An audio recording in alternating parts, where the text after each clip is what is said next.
Un meteo finalmente favorevole e tanta voglia di andare in riva al mare. Come consuetudine al Lido di Venezia si apre la stagione balneare che dal 1° giugno si concluderà a metà settembre dopo la 76esima edizione della Mostra del Cinema.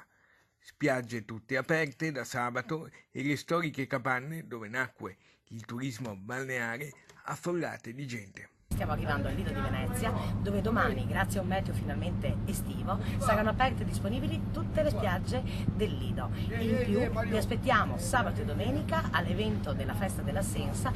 La Sensa è in pratica l'evento di apertura della bella stagione.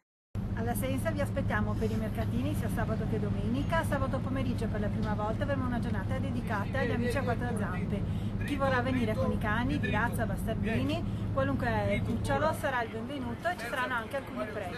Domenica ci sarà lo sposalizio del mare e la giornata come la tradizione. Anche il presidente della municipalità del Lido e Pellestrina, Denny Carella, dà il suo benvenuto alla nuova stagione che inizia.